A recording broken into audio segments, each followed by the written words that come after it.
பேருக்கு நம்ம கொடுக்குறோம் ஃப்ரெண்ட்ஸ்க்கெல்லாம். அவங்க சொல்கிறத பற்றி பொறுத்து சொல்கிறேன். காஃபி வந்து இதில் வச்சு குடித்தா அதோட டேஸ்ட் வேறு எதுலேயும் வருதில்லைன்றாங்க. தயிர் அருமையாக வருது இந்த நாட்டுப்பாலில் நம்ம பண்ணோம்னா.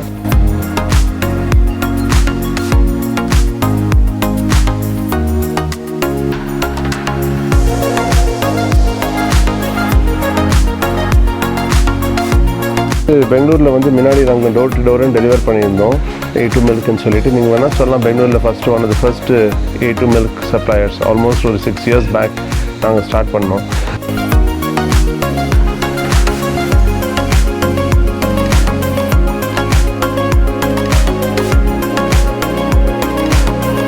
வர காப்ஸையும் மேல் காப்ஸையும் ஃபீமேல் காப்ஸ் கூட நாங்களே தான் மோஸ்ட்லி வளர்த்துக்கிறோம். யாராவது அப்படி விரும்பி மேல் காப்ஸ் எடுத்துக்கிறாங்க தான் நாங்கள் கொடுக்குறோம். ஏன்னா எங்கள் மேல் காப்ஸ் கவுண்ட் கொஞ்சம் நிறையாவே இருக்குது. அதை நம்ம பார்த்து யாராவது அவங்க வளர்க்குறதா இருந்தால் அவங்களுக்கு கொடுக்குறோம்.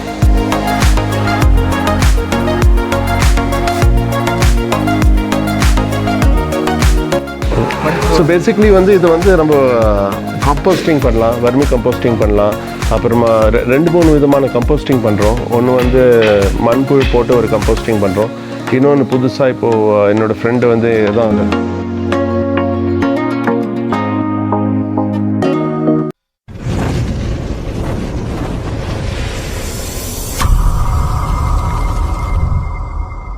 ஹலோ, என்னோடய பேர் வந்து வெங்கடாச்சலம். நாங்கள் வந்து இந்த பண்ணை வந்து ஒரு 6 வருஷம் முன்னாடி தொடங்கினோம். நான் வந்து ஒரு ஐடி ப்ரொஃபஷ்னல். நான் இன்ஃபோசிஸில் வேலை பண்ணியிருந்தேன் ஒரு 17 வருஷம். அது ஆகிட்டு இப்போது பியாண்ட் ஸ்கொயர்னு ஒரு ப்ராடக்ட் கம்பெனி ஸ்டார்ட் பண்ணியிருக்கோம் 4 பேருமா சேர்ந்து. அதுக்கு நான் சிஇஓவாக இருக்கேன். பட் ஐ டூ ஸ்பெண்ட் இங்கே வந்து நான் நிறைய டைம் ஸ்பெண்ட் பண்ணுறேன். ஒரு வாரத்தில் கண்டிப்பாக ஒரு வாரம் இங்கே, ஒரு வாரம் பெங்களூரில். இந்த கோவிட்னால வந்து I am able to work from home. அதனால் நான் இங்கே ஒரு வாரம் பெங்களூர்லேருந்து டைம் ஸ்பெண்ட் பண்ணுறேன். இப்போ எங்ககிட்ட வந்து ஒரு 40 மாடு இருக்குது. 10 ஒரு கீர், தார்பார்க்கர், சாய்வால், இது 3 தான் மெயினாக இருக்குது. எல்லாமே சமமாக இருக்குதுன்னு சொல்லலாம். அப்புறமா ஒரு 5 காலை இருக்குது. அப்புறமா ஒரு 25 காஃப்ஸ் இருக்குது. ஸோ இது வந்து நான் ப்ளஸ் இன்னொரு 3 பேருமா சேர்ந்து இது தொடங்கினோம். நான், என்னோடய ஃபாதர் இன் லா, அப்பா, என்னோடய ஃப்ரெண்டு ரங்கன், அப்புறமா சுதீர். மாடு வந்து எந்த இடத்துலேருந்து இந்த மாடு வந்து ஆக்சுவலி இருக்கும்? நாங்கள் வந்து இதெல்லாம் வந்து ராஜஸ்தான், குஜராத் அங்கேருந்து கொண்டு வந்தோம்.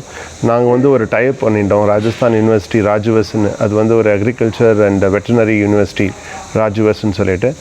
அந்த யூனிவர்சிட்டியில் வந்து அவள் வந்து கீர், அப்புறமா சாய்வால் இதெல்லாம் வந்து தே ஆர் ப்ரீடிங். அங்கே வந்து நல்ல ஜீனோட கீரும் சாய்வாலும் இருக்கிறதுனால அங்கே போய் அவகிட்ட ஒரு டைப் பண்ணிட்டு அங்கேருந்து எடுத்துன்னு வந்தோம் இந்த மாடெல்லாம். எப்படி வந்து இந்த தீவனம் வந்து புல்லு, இந்த எல்லாம் எப்படி வந்து யூஸ் பண்ணுறீங்க? மெயினாக நம்மளுக்கு வந்து 3 விதமான தீவனம் வேண்டியிருக்கும். ஒன்று வந்து க்ரீன் கிராஸ், பச்சை புல். இன்னொன்று வந்து ட்ரை கிராஸ், அது வந்து நம்ம வந்து ராகி புல் மெயினாக கொடுக்குறது. அது தவிர கான்சன்ட்ரேட் வந்து நம்ம வந்து பஞ்சமுக்கின்னு கொடுக்குறோம், இல்லாட்டி KMF ஃபீடுன்னு கொடுத்துட்டுருக்கோம். இங்கே வர பாலெல்லாம் நாங்கள் வந்து இங்கே பக்கத்தில் இருக்கிற KMF டெய்ரிக்கு தான் கொடுத்துட்டுருக்கோம். அவள் மூலிமா நம்ம KMF ஃபீடு வாங்கி அது வந்து கான்சன்ட்ரேட் ஃபீடாக கொடுத்துட்டுருக்கோம். இது 3 தான் மெயின். இது தவிர மினரல் மிக்சர், அப்புறமா ரெகுலராக டிவார்மிங், இதெல்லாம் நாட்டு மாடு இருக்கிறதுனால இதுக்கு வந்து வேறு ஒன்றும் தேவையில்லை. மெடிசின்ஸ் எல்லாம் அவ்வளோ ஜாஸ்தியாக ஒன்றும் தேவையில்லை. இந்த வெட்டினரி டாக்டர்லாம் 6 மாதத்துக்கு ஒருக்கா வந்தால் ஜாஸ்தி. And it doesn't fall sick. So அதனால் நம்மளுக்கு அந்த மாதிரி பிரச்சனை எல்லாம் இல்லை. ஆனால் தீவனம் நம்ம கரெக்டாக கொண்டு வந்து கொடுக்கறது ஒரு சம்டைம்ஸில், ஸ்பெஷலி சம்மரில் வந்து ரொம்ப கொஞ்சம் கஷ்டம் ஆகிடும். ஏன்னா பச்சைப்புல் வந்து எங்ககிட்ட வந்து ஒரு 9 ஏக்கர் இருக்குங்க. அதில் ஒரு 3-4 ஏக்கரில் நாங்களே க்ரோ பண்ணுறோம் பச்சைப்புல். எங்கேயுமா இன்னொரு ஃபார்ம் இருக்குது கொஞ்சம் தள்ளி, அங்கே க்ரோ பண்ணுறோம். அது ஒரு 6-7 மாதத்துக்கு கவலை இல்லை. ஆனால் சம்மர் டைமில் கொஞ்சம் கஷ்டம் ஆகிடும். இப்போ வந்து ஒரு நாளைக்கு எவ்வளோ லிட்டர் கிடைக்கும்? சரி, நாட்டு மாடெல்லாம் பாலெல்லாம் அவ்வளோவா கொடுக்காது நம்ம இந்த மாதிரி. ஆனால் எங்களுக்கு இங்கே வந்து ஒரு நாளைக்கு ஒரு 80 to 90 லிட்டர்ஸ் வரும், 2 வேலையும் சேர்ந்து. நாங்கள் வந்து கொஞ்சம் ஒரு 2 years பேக் நாங்கள் வந்து முன்னாடி நம்ம பெங்களூருக்கு சப்ளை பண்ணியிருந்தோம். அப்போ வந்து எங்கிட்ட மாடு நிறையா இருந்தது, ஒரு ஆல்மோஸ்ட் ஒரு 80-90 மாடு இருந்தது. நான் ஒரு 250 லிட்டர்ஸ் நாங்கள் ஒரு நாளைக்கு வரும், அது வந்து நாங்கள் பெங்களூருக்கு சப்ளை பண்ணியிருந்தோம், வனம் பிராண்டுன்னு சொல்லி. அது ஒரு 3-4 வருஷமாக நாங்கள் சப்ளை பண்ணியிருந்தோம். இப்போ லாஸ்ட் 2 இயர்ஸாக அதை நம்ம இந்த ஸ்டாப் பண்ணி, இந்த கோவிட் டைமில் அதை ஸ்டாப் பண்ணிவிட்டு லார்ஜ்லி இப்போ இந்த டெய்ரிக்கு கொடுக்குறோம். 1 லிட்டர் மேலே எவ்வளோ தராங்க சார் அந்த பால்? இங்கே வந்து நம்ம வந்து பெங்களூரில் வந்து முன்னாடி நாங்கள் டோர் டு டோர்னு டெலிவர் பண்ணியிருந்தோம் A2 மில்க்குன்னு சொல்லிட்டு. நீங்கள் வேணால் சொல்லலாம், பெங்களூரில் one of the first A2 milk suppliers. Almost ஒரு 6 இயர்ஸ் பேக் நாங்கள் ஸ்டார்ட் பண்ணோம். அங்கே அப்போது வந்து நாங்கள் வந்து 80-85 ருபீஸ் per லிட்டர்னு கொடுத்துருந்தோம் வீட்டுக்கு. இங்கே வந்து டெய்ரியில் வந்து KMFல அவங்க அந்த ஃபேட் கண்டென்ட்டை பொறுத்து கொடுக்குறாங்க. பட் நாட்டுப்பாலுக்கு A2 மில்க்குக்கு அப்ராக்சிமேட்டாக 40லேருந்து 45 கிடைக்கும். மெடிசன்ஸ் எல்லாம் வந்து யூஸ் பண்ணுவீங்களா சார்? நீங்களே வந்து டாக்டர் வந்து வெளியிலேருந்து கூப்பிட்டு வரீங்களா, இல்லை நீங்களே ஏதாவது எங்கேயோ வச்சுருப்பீங்களா? அதுக்காகவே டாக்டர்ஸ் வந்து பார்ப்பாங்களா? நாட்டு வைத்தியம் கொடுக்கறது உண்டு, டாக்டர் வந்து சொல்லுவாங்க இதெல்லாம் கொடுக்கலான்னு. பட் இது நாட்டு மாடாக இருக்கிறதுனால நம்மளுக்கு ப்ராப்ளம் ரொம்ப கம்மி. நம்ம டீவர்மிங் வந்து ரெகுலராக பண்ணியிருந்தோன்னா 6 மாதத்துக்கு ஒருக்கா, அப்புறமா அந்த தீவனம் கரெக்டாக இருந்ததுன்னா, அது இந்த கவ் ஷெடெல்லாம் கொஞ்சம் நீட்டாக க்ளீனாக வச்சுருந்தோன்னா அதுக்கு வர வியாதியெல்லாம் வரதெல்லாம் ரொம்ப கம்மி. நான் தான் சொன்னேன், mostly once in a quarter doctor வந்தாலே ஜாஸ்தி. KMF கொடுத்த பிறகும் KMFலேயே அவங்க வந்து டோக்கன் போட்டாக்கா இம்மீடியட்டாக வந்துடுவாங்க டாக்டர் அன்றைக்கி. அவங்க சப்போர்ட் நல்லா இருக்குது. அதுக்கு முன்னாடி இங்கே வந்து சுரேஷ் டாக்டர்னு ஒரு வெட்டினரி டாக்டர் இருக்கார் தள்ளியில், அவரை கூப்பிட்டு நாங்கள் பார்த்துப்போம். மீட்டிங் எல்லாம் பண்ண வைக்கிறீங்களா சார்? இப்போ வந்து இன்ஜெக்ஷன் கொடுத்து பண்ண வைக்கிறீங்களா, இல்லை நார்மலாக உங்கள் இதுலேயே அது மாதிரி பண்ண வைக்கிறீங்க? நாங்கள் எல்லாமே ஃபுல்லாகவே நேச்சுரலாக பண்ணுறோம். மீட்டிங் வந்து நேச்சுரல் மீட்டிங். எங்ககிட்டே 4-5 காலம் இருக்குது. தார் பார்க்கர், சாய்வால், கீர் எல்லாமே இருக்குது. ஸோ ஒன்றுமே ஆர்டிஃபிஷியல் இன்செமினேஷன் கிடையாது, எல்லாமே நேச்சுரல் மீட்டிங். ப்ளஸ் வர காஃப்ஸையும், மேல் காஃப்ஸையும் ஃபீமேல் காஃப்ஸ் கூட நாங்களே தான் மோஸ்ட்லி வளர்த்துக்கிறோம். யாராவது அப்படி விரும்பி மேல் காஃப்ஸ் எடுத்துக்கிறாங்க தான் நாங்கள் கொடுக்குறோம். ஏன்னா எங்கள் மேல் காஃப்ஸ் கவுண்ட் கொஞ்சம் நிறையாவே இருக்குது. அது நம்ம பார்த்து யாராவது அவங்க வளர்க்குறதா இருந்தால் அவங்களுக்கு கொடுக்குறோம். எவ்வளோ இந்த வருமானம் சார், எவ்வளோ லாபம் நீங்கள் எடுத்துக்கிறீங்க? நான் இதுலேருந்து நம்ம வந்து பெருசாக லாபம் ஒன்றும் இல்லை. இதை ஒரு மாதிரி சஸ்டெயினபிளாக பண்ணுறதே ஒரு பெரிய வேலை. நான் லாபம் எப்படி சொல்ல வருவேன்னா, இப்போ இதனால் ஒரு சின்ன கம்யூனிட்டியாக பில்ட் ஆகிருக்கு. நான் எங்கள் கூட வந்து என்னோடய ஃப்ரெண்ட்ஸ் ரவி, கௌரி, கனகா, இவங்கெல்லாம் ரெகுலராக வராங்க இங்கே. அவங்க ஃபேமிலிஸ் வராங்க. ஒரு வீக்கெண்டில் பார்த்தீங்கன்னா ஒரு 10-15 பேர் இருப்பாங்க கண்டிப்பாக. எங்கள் பசங்க வராங்க. ஸோ இதனால் லாபம் வந்து நம்ம மானிட்டரியாக பார்க்காத நம்மளுக்கு வேறு விதமான லாபம். இந்த மாதிரி ஒரு நல்ல என்வாயர்மெண்ட்டில் வந்து நம்ம இங்கே இருக்கிற ஒரு வாழ்ப்பு, எல்லாருமா கூடி இருக்கிற ஒரு வாழ்ப்பு. எவ்ரி வீக் ஒரு கேதரிங் மாதிரி ஆகும்.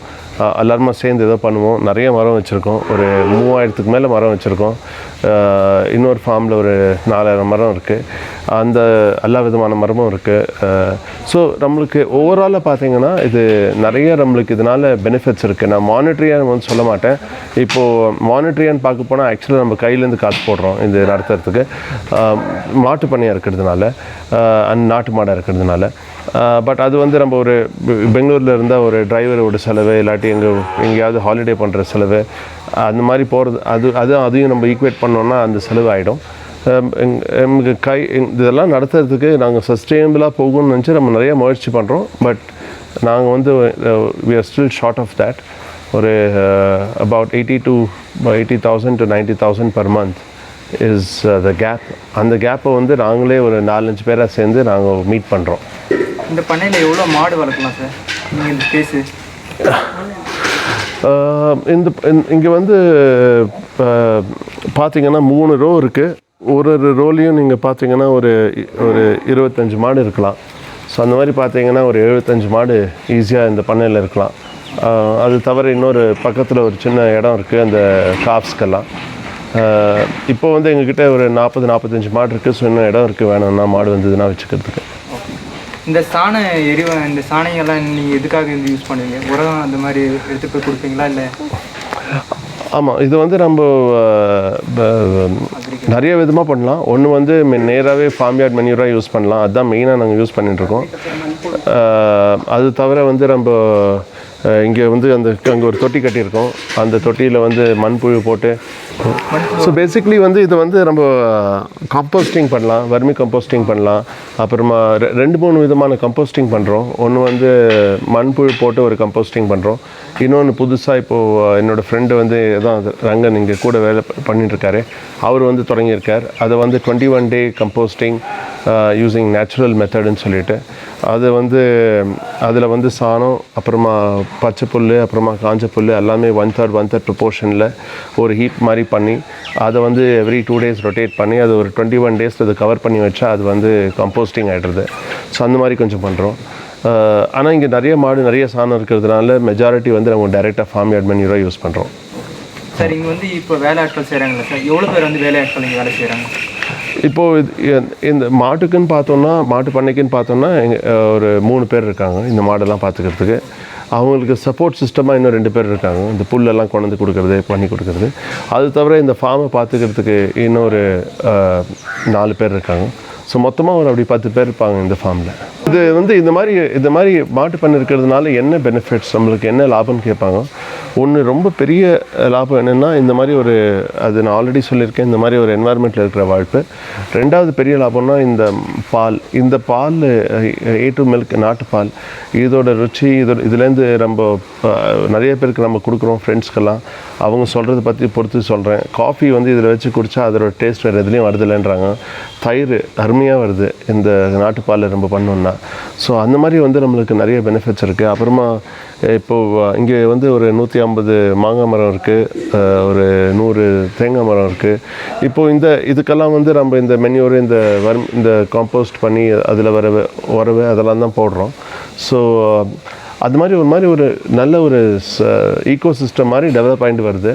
ஸோ அது over time I think will be very beneficial. And people who spend time here like me, I think எங்களுக்கும் இது வந்து ஒரு மாதிரி ஒரு பாசிட்டிவ் ஆட்டிடியூட், ஒரு என்வாயர்மெண்ட்டில் நம்மளுக்கு இருக்கிற ஒரு வாழ்ப்பு. அதனால் so we are also benefited by the health and the ambience that the space brings. சரி, அந்த கண்ணுக்குட்டிங்களாம் இருக்குல்ல சார், அது சேலுக்கு இருக்கா இல்லை? நாங்கள் வந்து கண்ணுக்குட்டினா மேல் காஃபு வந்து கண்டிப்பாக யாராவது வளர்க்குறதா இருந்தால் கொடுக்குறோம். கவுஸ் வந்து நாங்கள் ஒரு 3 or 4 cows in a year நாங்கள் வந்து கொடுத்துட்றோம். ஏன்னா நம்மளுக்கு அதில் வர காசு வந்து நாங்கள் வாபஸ் இந்த ஃபார்மில் இன்வெஸ்ட் பண்ணுறோம். அதே மாதிரி ஃபீமேல் காஃப்ஸ் வந்து கொடுக்கறது கம்மி, பட் ரேராக யாராவது கேட்டாங்கன்னா கொஞ்சம் கொடுத்துட்றோம். பட் அதர்வைஸ் நம்ம ரெகுலராக பார்க்க போனோம்னா ஒரு 3 or 4 மாடு ஒரு வருஷத்துக்கு நாங்கள் இங்கே கொடுக்குறோம். இது என்ன மாடு? இது வந்து கீர். இது வந்து கீர். ஆமாம். இதுலேயே நிறைய வெரைட்டி இருக்குதாங்க சார்? வெரைட்டினா வந்து உனக்கு இந்த கலரில் வரும், இல்லாட்டி இந்த கலரில் வரும். இதுவும் ஒரு விதமான கீர்னு தான் சொல்லுவாங்க. ஸோ சரி, ஓகே. நீங்கள் இந்த மாதிரி இது வந்து தார் பார்க்கர், அது வந்து காங்க்ரேஜு. ஓகே, அங்கே அது வந்து வேலை பண்ணுறது வந்து பத்து பாதல், அவங்கெல்லாம் வந்து பீகார்லேருந்து வந்திருக்காங்க. அதனால தான் ராஜஸ்தான் அண்ட் பீகார் சைட்லலாம் தயிர் அவ்வளோ ஸ்ட்ராங்காக இருக்குது. நாட் நெசசரி, ஏன்னா அது வந்து ஒன்று வந்து மாட்டுப்பால், அங்கே வந்து பஃப்லோ மில்க் கூட இருக்குது. பஃப்லோ மில்கில் கொழுப்பு சக்தி ஜாஸ்தி. ஸோ அதனாலையும் அது நல்லா இருக்கலாம்.